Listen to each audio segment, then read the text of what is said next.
Barcelona kembali menjadi perbincangan hangat di kalangan pecinta sepak bola Eropa. Bukan hanya karena prestasi mereka yang mulai kembali stabil di bawah pelatihan si Flick, tetapi juga karena munculnya trio lini depan baru yang mulai mencuri perhatian. Lewandowski, Rafinha, dan Lamine Yamal, atau yang kini dikenal dengan singkatan LRL. Kombinasi tiga pemain dari generasi berbeda ini berhasil membentuk serangan yang sangat efektif sepanjang musim 2024-2025. Lewandowski dengan naluri golnya yang tetap tajam, Rafinha yang tampil semakin matang dan kreatif, serta Yamal yang terus mencuri sorotan sebagai bintang muda paling menjanjikan. Mereka mencetak gol demi gol, membantu Barcelona menjuarai La Liga dan Supercopa, serta menempatkan diri mereka sebagai salah satu trio paling produktif di Eropa musim lalu. Tak sedikit yang mulai membandingkan LRL dengan trio legendaris Barcelona terdahulu, MSN, Messi, Suarez, dan Neymar. Meski perbandingan itu masih terlalu dini, performa LRL sejauh ini sudah cukup untuk membuat lawan waspada. Dengan musim baru yang akan segera dimulai, banyak yang bertanya, apakah ini era kebangkitan baru Barcelona bersama trio maut LRL?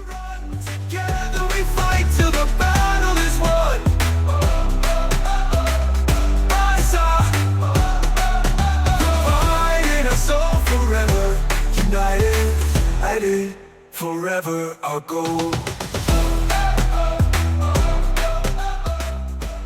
Musim panas 2025 menjadi waktu yang penuh harapan bagi fans Barcelona. Setelah beberapa tahun mengalami pasang surut, mulai dari masalah finansial, regenerasi skuad, hingga pergantian pelatih, Blaugrana kini perlahan menemukan kembali ritme dan identitasnya. Di tengah Hansi Flick, tim mulai menunjukkan pola permainan menyerang yang atraktif dan efektif.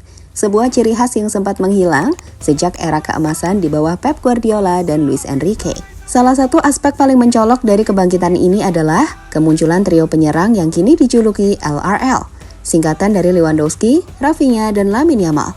Ketiganya bukan hanya menjadi penyumbang gol utama, tetapi juga simbol dari keberagaman kekuatan Barcelona saat ini, pengalaman, kreativitas, dan potensi masa depan. Yang satu veteran haus gelar, yang satu pemimpin baru di lapangan, dan yang satunya lagi adalah anak ajaib yang disebut-sebut sebagai Next Messi. Para pengamat mulai menyebut musim 2025-2026 sebagai titik balik penting dalam proyek jangka panjang Barcelona. Tidak hanya karena hasil di musim sebelumnya yang cukup sukses, tetapi juga karena fondasi permainan yang kini terlihat jauh lebih stabil. Trio LRL memainkan peran besar dalam perubahan tersebut, baik dari segi kontribusi di lapangan maupun dari sisi narasi besar klub yang tengah membangun ulang kejayaan.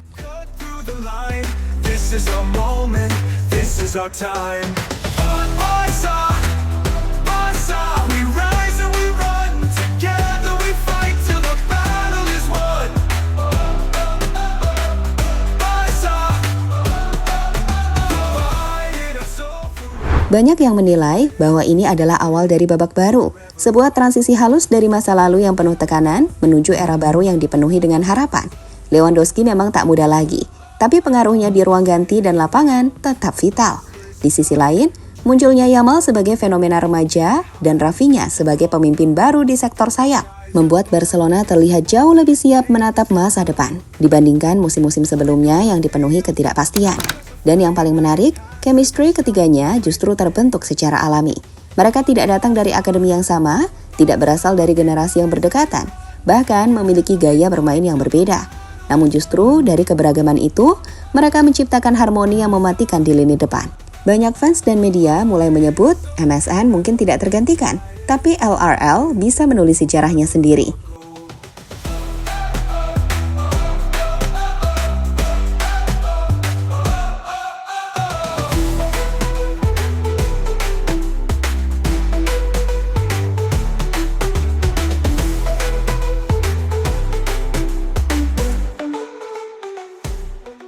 LRL, kombinasi mematikan dari tiga dunia berbeda. Di atas kertas, Lewandowski, Rafinha, dan Lamine Yamal memiliki profil yang sangat kontras. Namun justru itulah kekuatan mereka. Lewandowski, sang ujung tombak veteran berusia 37 tahun, tetap menjadi mesin gol yang menakutkan. Musim 2024-2025, ia mencatatkan 44 gol dan 5 assist di semua kompetisi.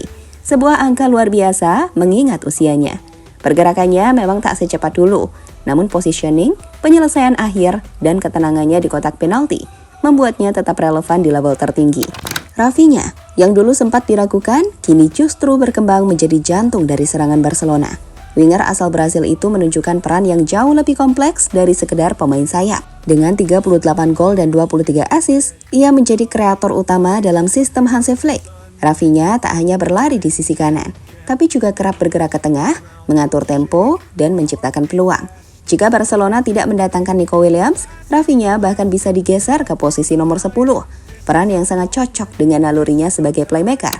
Sementara itu, Lamine Yamal adalah cerita yang berbeda. Di usia baru 18 tahun, ia sudah menjadi sorotan global. Kemenangan Golden Boy dan Copa Trophy musim lalu hanya menegaskan bahwa Barcelona memiliki permata yang sangat langka. Dengan 21 gol dan 25 assist, serta kemampuan dribblenya yang luar biasa, Yamal telah menjadi pemain yang ditakuti bahkan oleh bek-bek top Eropa. Dan musim depan, ia akan memakai nomor 10. Angka yang lekat dengan nama Messi. Beban besar? Mungkin. Tapi Yamal justru terlihat tumbuh lebih matang dan siap menjawab tantangan itu.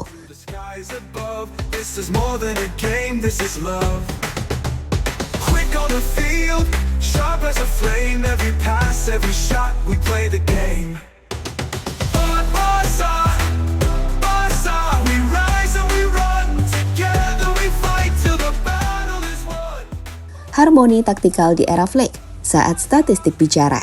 Di bawah komando Hansi Flick, Barcelona bukan hanya kembali ke jalur kemenangan, mereka juga kembali menyenangkan untuk ditonton. Dengan pendekatan pressing tinggi, transisi cepat, dan penguasaan bola yang agresif, Flick menciptakan sistem di mana LRL bisa tampil optimal.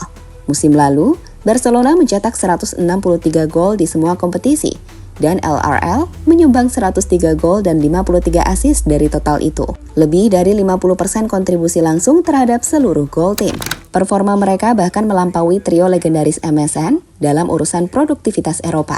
Dalam perjalanan Liga Champions 2024-2025, LRL mencetak 29 gol, melewati rekor MSN, 27 gol di musim 2014-2015. Statistik ini bukan sekedar angka, tapi cerminan bahwa Barcelona kini kembali punya trio yang benar-benar mematikan.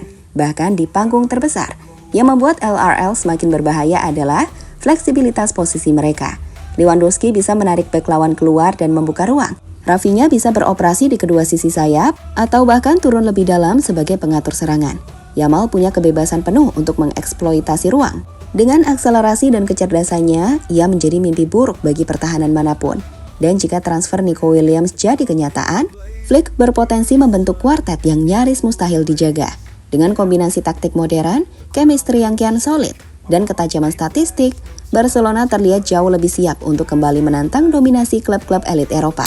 Bagi fans, ini bukan hanya soal nostalgia era kejayaan, tapi harapan nyata bahwa masa depan sudah tiba bersama LRL.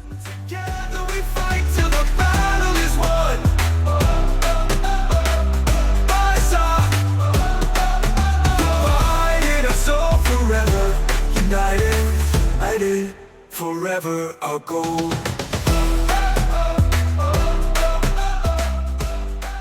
Kemunculan trio Lewandowski, Rafinha, dan Lamine Yamal atau LRL bukan sekedar momen kebetulan. Ini adalah hasil dari perencanaan matang, kepercayaan terhadap potensi pemain, dan racikan taktik yang tepat dari pelatih Hansi Flick. Mereka bukan hanya menjadi ujung tombak dalam setiap serangan, tetapi juga wajah baru dari Barcelona yang sedang bertransformasi. Lebih modern, lebih fleksibel, dan lebih mematikan. Perbandingan dengan MSN mungkin terasa terlalu besar. Namun jika dilihat dari kontribusi dan harmoni yang ditunjukkan musim lalu, LRL sudah berada di jalur yang tepat untuk menorehkan sejarah mereka sendiri. Musim 2025-2026 akan menjadi panggung pembuktian, bukan hanya untuk kembali meraih trofi, tapi juga untuk menunjukkan kepada dunia bahwa era baru Barcelona telah dimulai. Dengan kombinasi pengalaman, kreativitas, dan talenta muda yang luar biasa, LRL bukan sekedar trio penyerang. Mereka adalah simbol harapan, ambisi, dan kebangkitan Barcelona. Dan satu hal yang pasti, Camp Nou akan kembali menjadi tempat di mana keajaiban tercipta. Satu gol demi satu gol dari monster baru bernama LRL.